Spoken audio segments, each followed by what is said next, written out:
Hello and Assalamu alaikum. All right. Our lecture for today is on IFRS 16. All right.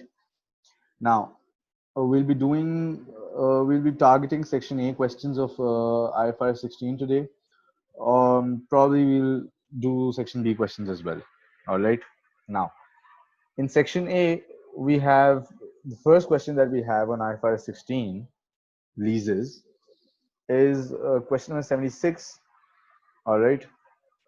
Let's start. It says, during the year, ended 30th September 2024, Hyper entered into two lease transactions. All right.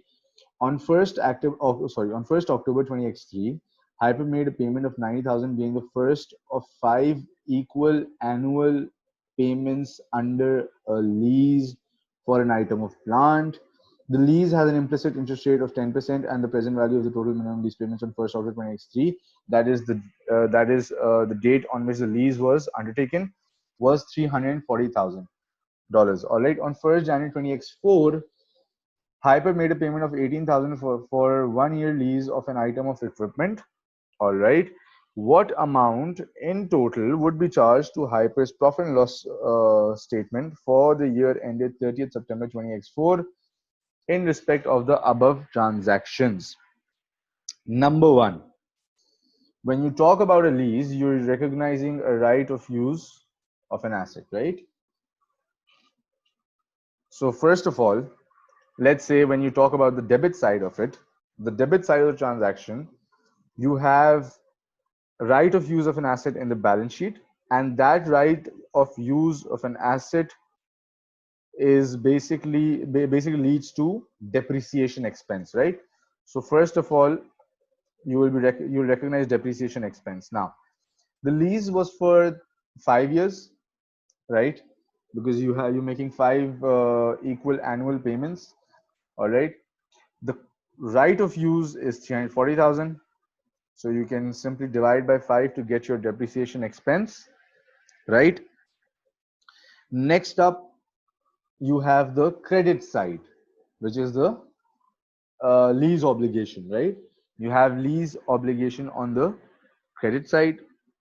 Now, when you talk about the lease obligation, obviously that leads to a finance cost. All right, a finance cost on the lease obligation. Now, how do you calculate the finance cost? You simply have 340,000, but out of that 340,000, 90,000 was a down payment. Down payment means that this first 90,000 of let's suppose I'll call it a loan. All right, I'll call it a loan just hypothetically.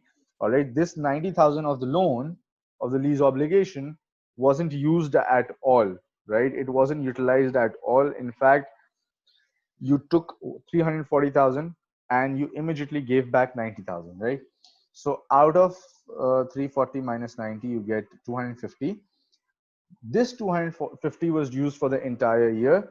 Therefore, the interest that you'll charge will be 10%. Let's say that, let's work in thousands because I've already done the above figure in thousands, right? So you have 25,000.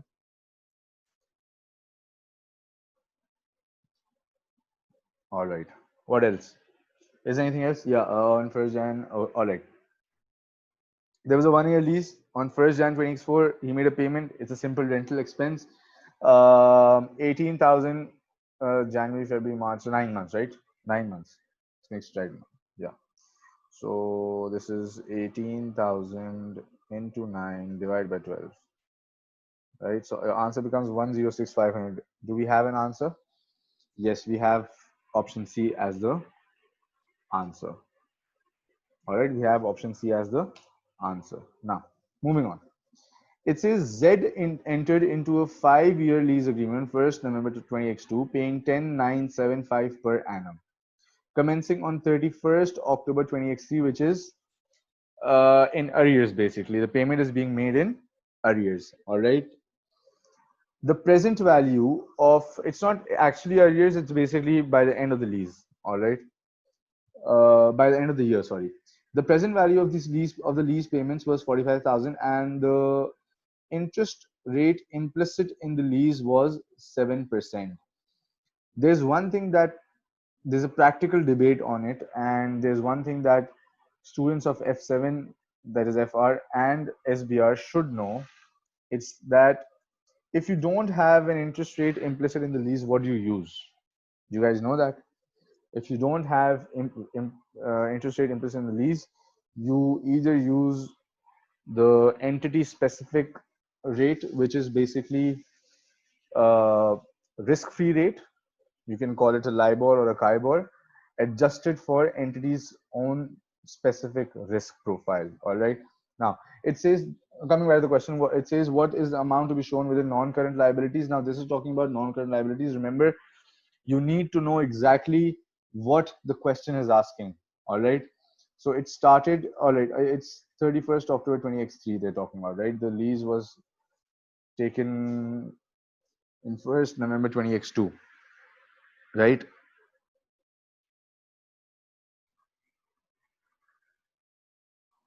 So let's make a lease amortization schedule. So you have the balance at start, balance of lease obligation at start of the year. You have your rental payments. What were the rental payments? In fact, the rental payments were paying 10,975 per annum. All right. You have interest and you have balance at end. Right? Now, let's say the first payment was made on 31st October, right? 31st October 20x3. All right. So 20x3 was the 31st of 20. I'll take it as 2003. All right. Balance at start was 45,000. The rentals that you were paying was 10,975. Out of this 10,975 at 7% interest, there was 7% interest applicable to it, right? So 7%. I'll just put 7% over here, right? So this,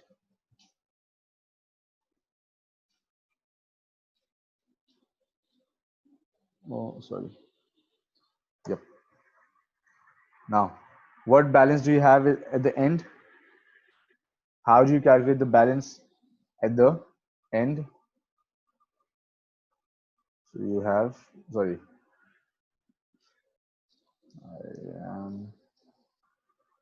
sorry, there was a, now we were calculating balance at end. So we have 45,000. All right, balance at end. So this, right? So this is your minus this, minus rentals plus interest. Yeah. So this is your balance at the end, right? Now, balance at the end of the previous year will become the balance at the start. You have 20x4. Remember, for current liability, I've told you guys that you have to work up till the next year in order to get the difference between the current and non-current liability, right? So your rentals remain the same, your interest changes, yeah, and your, so 28802. Do we have an answer? Yes, part B. All right. Oh, sorry, option B. Okay. So this is your answer, right? 28802. Why is it written like this?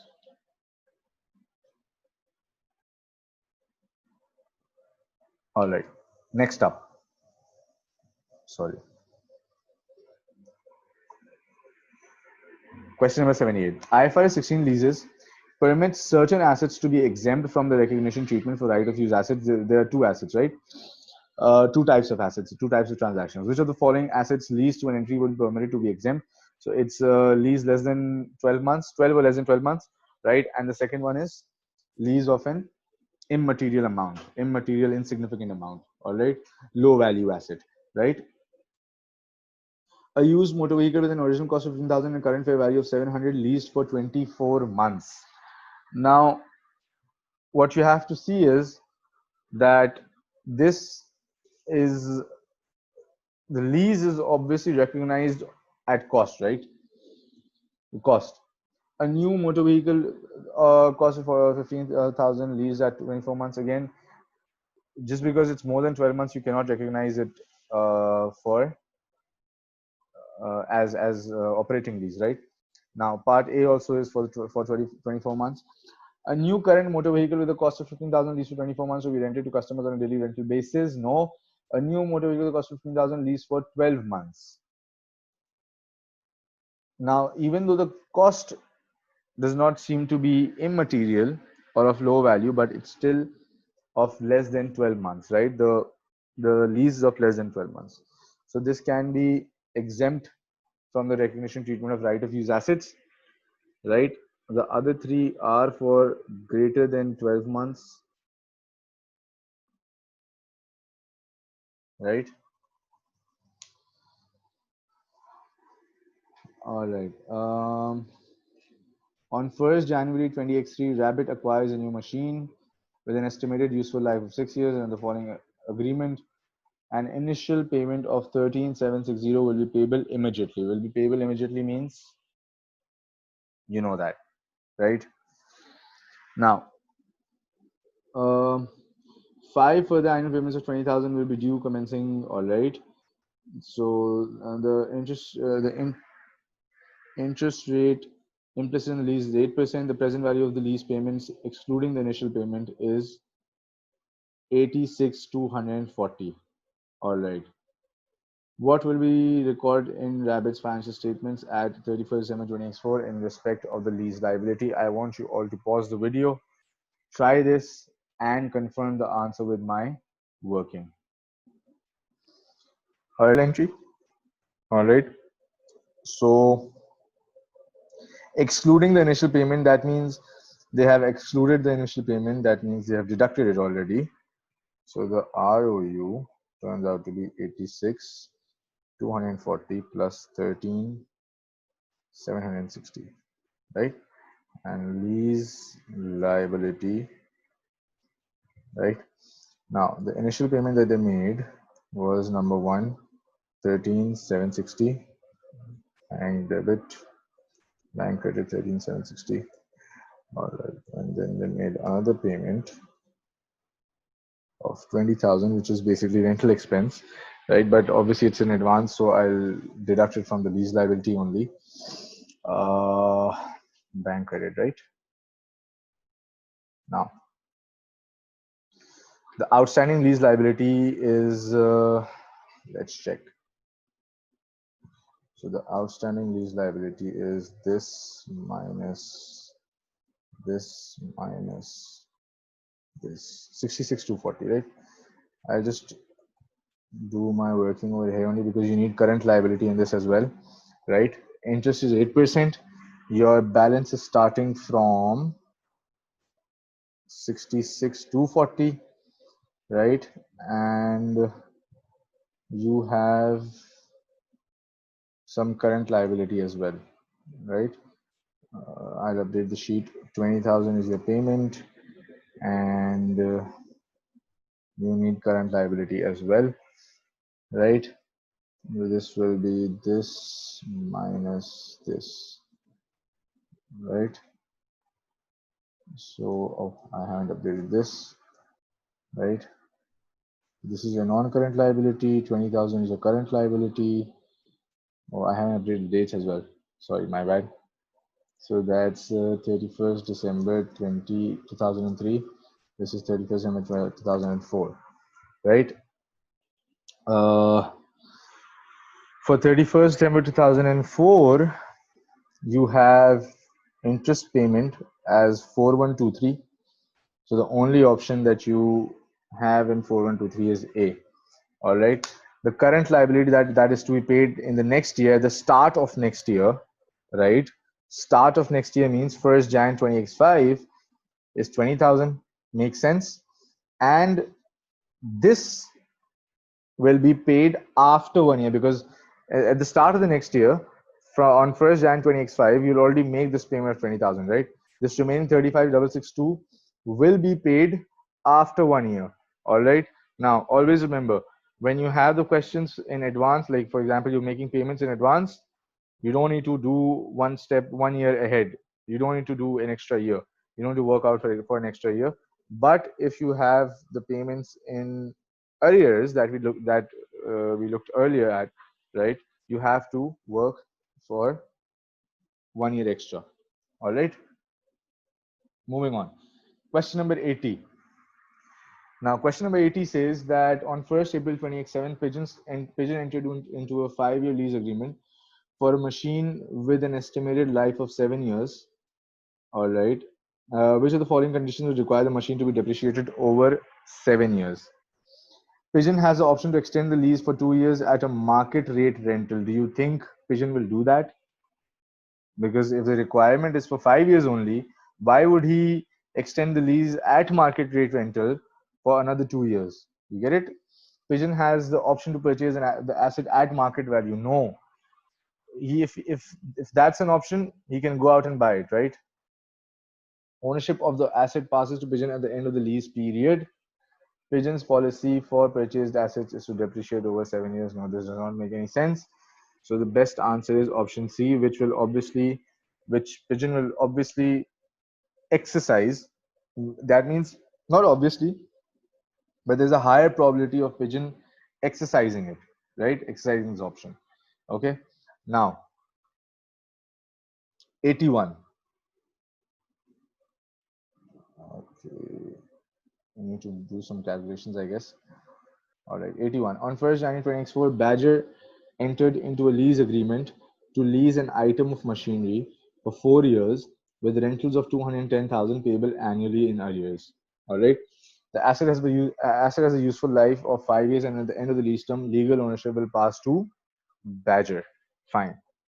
The present value of the lease payments at the inception of the lease was 635,000, and the interest rate implicit in the lease is 12.2%. For the year ended 31st December 2024, Badger accounted for this lease by recording the payment of 210,000 as an operating expense.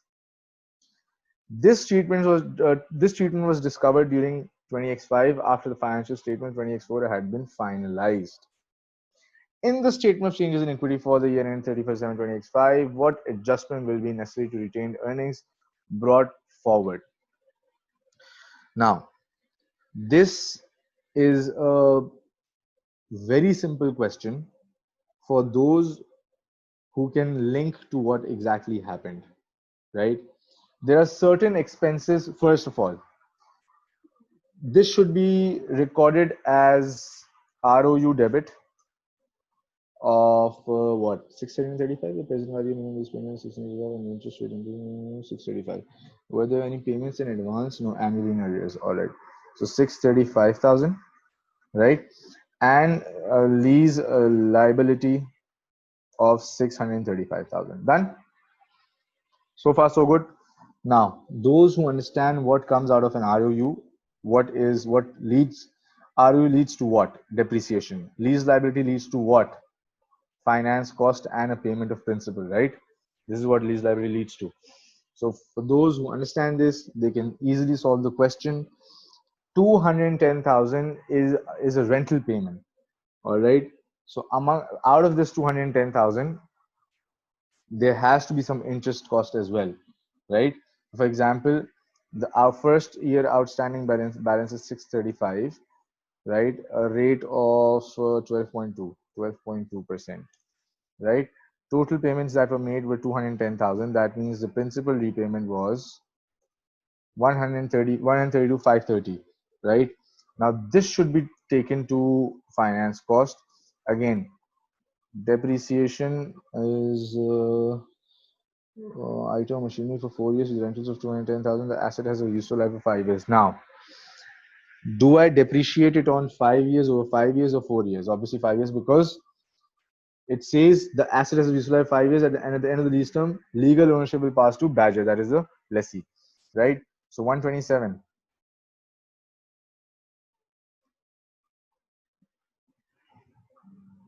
Right?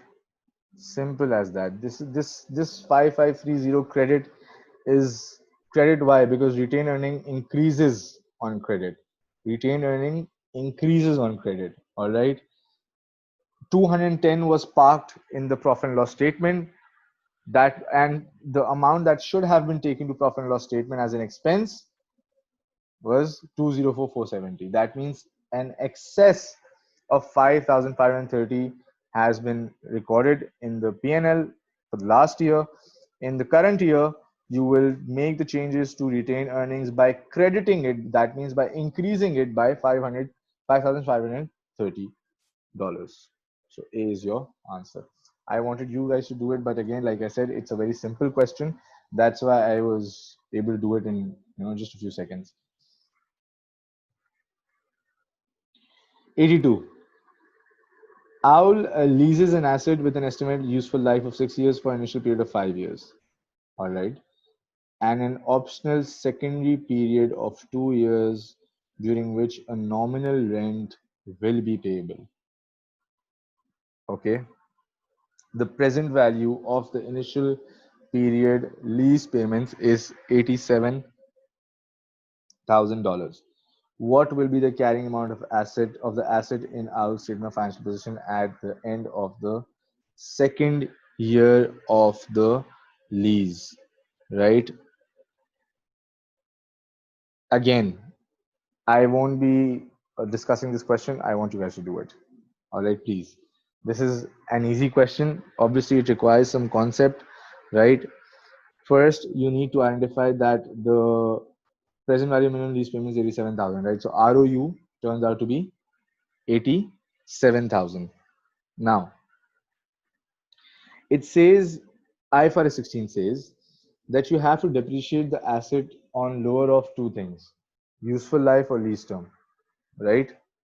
Now, in this case, the useful life is 6 years, lease term is 5 or 7. I believe it's 7 because it says an optional secondary period of 2 years during which a nominal rent will be payable, sorry, right? So 6 years is your depreciation, right? Basically, useful life will become your it will basically result in a depreciation of how much? Let's check. So 87,000 divided by 6, 14,500, right? And they're asking that our statement of financial at the end of the second year of the lease.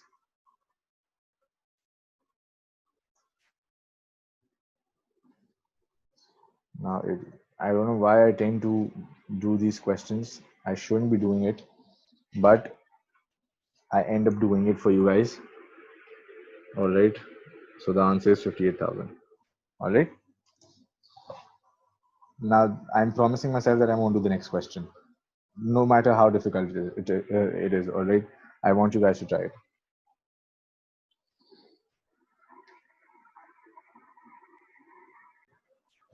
All right. Question number 83 says that on 1st Jan 2026, Slideshow sold a property for its, it's a sale and leaseback question. Sold a property for its fair value of $2 million, transferring title to the property on that date. All right. Now, Slideshow then leased it back under a 5-year lease, okay, paying £150,000, $150,000 per annum on 31st December each year. All right. So that's in arrears, right? The present value of rental payments was $599,000, and the interest rate implicit in the lease was 8%. The carrying amount of the property on 1st Jan 20x6, the date on which the property was sold, was $1.6 million, and it had a remaining useful life of 20 years. Okay. What entries would be made in Slideshow statement of profit and loss for the year ended 31st December 20x6? Guys, what I'll do is I'll pause the video. All right. You guys pause the video. Okay. Obviously, I haven't solved the question. I'll just solve it on my own. I'll mark the answer and you guys can confirm it. That's the most I can do for this question, because for the past 2 questions, I've been telling you guys to do it. But again, I ended up doing the questions for you. Okay. This is not a difficult question. Remember this. It's not a difficult question. All right. Pause the video and confirm the answer. All right, guys. I've marked the answer. It's A.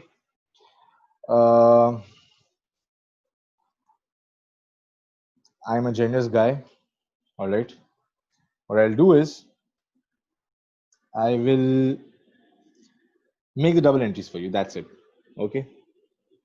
It's basically I like solving questions, and this is sale and leaseback question. I think people will have issue in this. All right. So sold, that means bank debit. The first line says sold at fair value. That means bank debit 2000. Right. I'm doing it in thousands. Okay. Now, present value of minimum lease payments was 599. All right. 1.6 million was the carrying value at the date this asset was sold. So that means we will de-recognize PP at 1600. That's 1.6 million. What else? Is there anything else that we can do? Yes, 599, right? Lease present value of lease rental payments. So lease liability turns out to be 599. What is the amount of PP that I will recognize? Do you guys know how to calculate this? Now this is the carrying value that I'm retaining.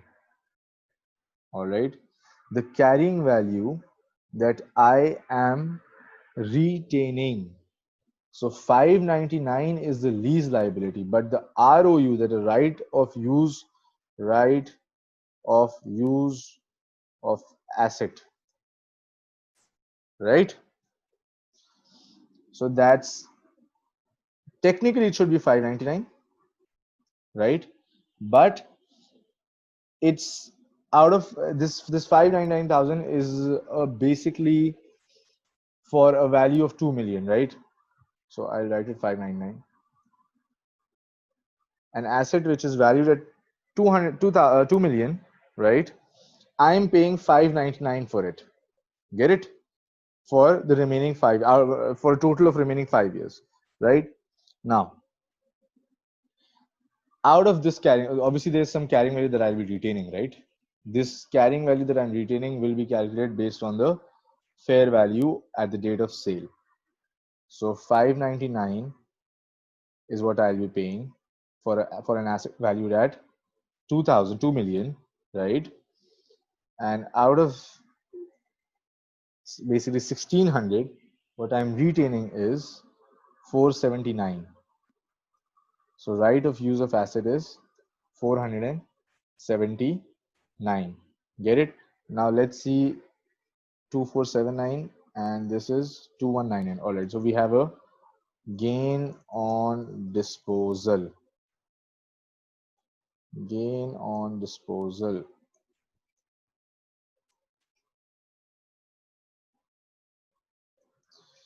of 280, right?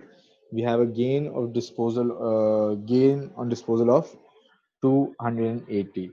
So whatever carrying value you're retaining, basically the present value of minimum lease payments or present value of rental payments represents the value that you will be deriving for the next 5 years from that asset, right? So there is, again, like I said, some of the carrying value you're retaining, okay? But again, the retention needs to be calculated based on the fair value, right? So you have the fair value, let's say this is the fair value for 5 years, right? For the next 5 years, and this is the fair value for the next 20 years. Make sense? This is the fair value for the next 20 years because the remaining life of the asset is 20 years. All right. So 5 divided by 20 into currently the value is 1.6. Okay. This is just explanation. All right. Don't do this. 5 divided by 20 into 1.6. 599 divided by 2000 multiplied by 1.6. All right. Now, moving on. 84. On 1st October 2023, Fesco acquired an item of plant under a 5-year lease agreement. The agreement had an implicit rate of 10% and required annual rentals of $6 million to be paid on 30th September, which is basically in arrears, right? The present value of the annual rental payments was $23 million. All right. What would be the current liability for the leased plant in Fresco's statement of financial position Again, this is a simple question. I don't want to do it. Honestly, I'm bored of simple questions now. All right, it's a straightforward question. All you have to do is make a lease amortization schedule. That's it. All right. Next up, theory. 85 is theory. Which of the following would not be included within the initial cost of a right of use asset? Interesting. This is interesting. Let's see. Installation cost of the asset, estimated cost of dismantling, will not read it. Payments made to the lessor before commencement of the lease. Yes, sorry. So B and C both. Total lease rental payments under the lease agreement. All right. So the total lease rental payments are not included. The present value of total lease rental payments is included. All right. Get it? All right. Question number 86, I believe, is the last one. On 1st January 20x4, Stark entered into a sale and leaseback of its property. When it was sold, the asset had a carrying amount of $6 million and a remaining life of 10 years. Stark sold the asset for $7 million and leased it back on a 10-year lease. So that's the entire remaining life of the asset, paying $1 million on 31st December each year. All right. So it's in arrears. The lease carried an implicit rate of 7%. What is the total expense that should be recorded in the statement of profit and loss for the year end 31st December 20x4? He has retained the entire the right of use to the entire remaining life of the asset, right? So what you simply need to do is you have the carrying amount of $6 million, right? The complete carrying amount was retained, right? So the depreciation, let's say, wait. So the depreciation, if I want to calculate the depreciation, it will be 600, right? Depreciation will be 600, but again, since you're selling it for $7 million, you have $1 million in what do you call that, in store, right, as a loan, right? That's an additional loan, right? So 7,000 lease carried an interest rate of 7%. All right, 7%. So the total expenses will be simple, 1090. So that's 1,090,000, right? This is section A question of IFRS 16. We'll see you guys in the next video. Hello and Assalamu alaikum. All right, this is a short video on one of the questions on IAS 21 from section B of your F7 capping kit. I'm doing this because there are students who are having issue in computing gains or losses, foreign exchange gain or losses on monetary assets, because non-monetary is very simple, right? So I'll be doing this with you now. The question says Vance buys and sells goods in Promex but has a functional currency of dollars. All right. Vance purchased goods for 10,000 Promex on 1st September 20x1. At Vance year end of 30th September 20x1, this amount remains unpaid. So basically, there's a payable that is unpaid on 31st December 20x1 of 10,000 Promex, right? Now, obviously, it's a monetary liability, right? First of all, let's convert it on the date it came into existence, and it was 1st September. I'm calling it 2001. It's 20x1, but I'm calling it 2001. All right. So the rate was 10, right? Exchange rate was 10, and your functional currency is dollars, right? Dollars. All right.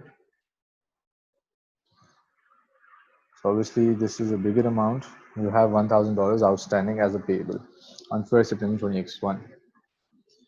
Vans sold goods on 1st September 2021 for 60,000 cromets. On 1st October 2021, Vans received cromets 30,000, that is 30,000 cromets he received. The remaining 30,000 cromets is unpaid at 31st December 2021. So he also has a receivable for which I'll do my working over here on 1st September. So I'll just copy down everything and I'll change the. Alright, so this becomes a receivable. You have cromets, you have exchange rate. This is total 60,000, right? Exchange rate on that date was 10. Yeah. All right, let's work it out. Now, the question says we also have the relevant exchanges. I'm not reading this paragraph because this relates to. I'm not reading this paragraph. This relates to IS 12 income taxes. All right, which we'll do later on.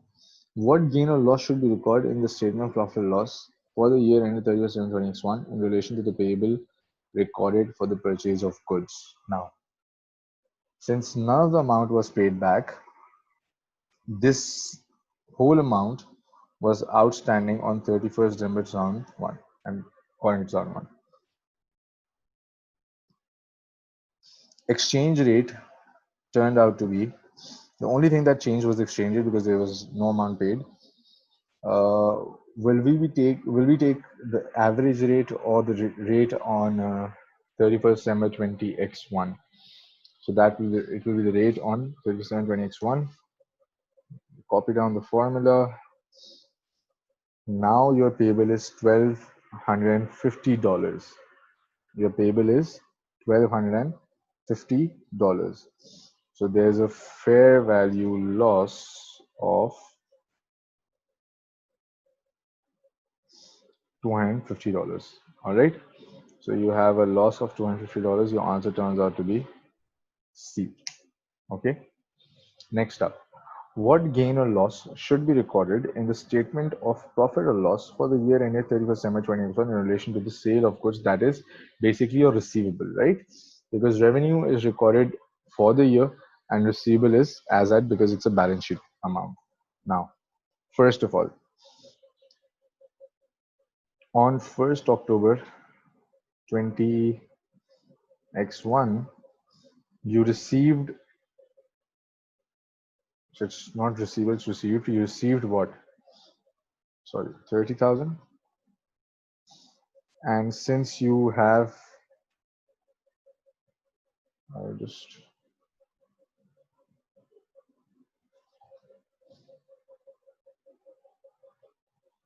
all right, get this. Now, you have 30, you've received 30,000, right?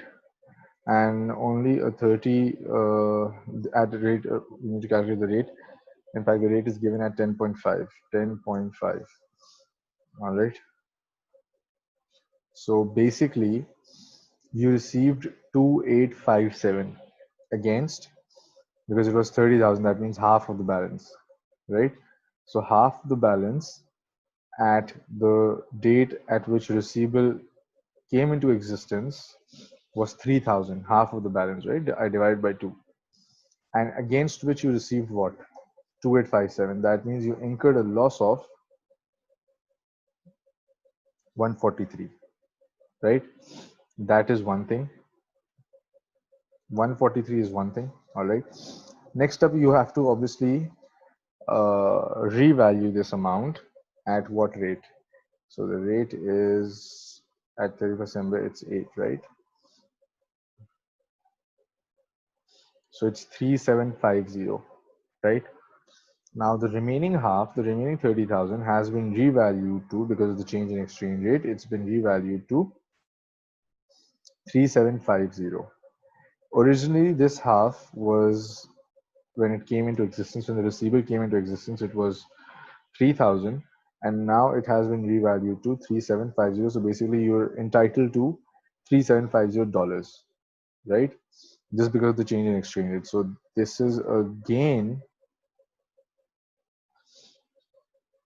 of 750. A gain of 750. So during the year, you have a net gain which will come out to be positive, sorry, negative, which will come out to be a negative figure of 607, right? Not a loss, because I've done the reverse working. I've shown the gain as negative and shown the loss as positive, all right? So you have a net gain of 607 and your answer turns out to be B. Okay, next up. Last part related to this IS 21. Which of the statements below is or are true? Statement number 1 says the inventory purchase on 1st October 20x1 should be retranslated at the closing rate if the goods remain inventory at 31st December 20x1. Question is whether it's a monetary asset or a non-monetary asset. It's a non-monetary asset, all right? It's a non-monetary asset. So this is false. The foreign exchange gains will be added to the revenue for the year. Why? It will be shown as a separate line item or as part of other income or loss in fact, it's a foreign exchange gain, so it's other income, right?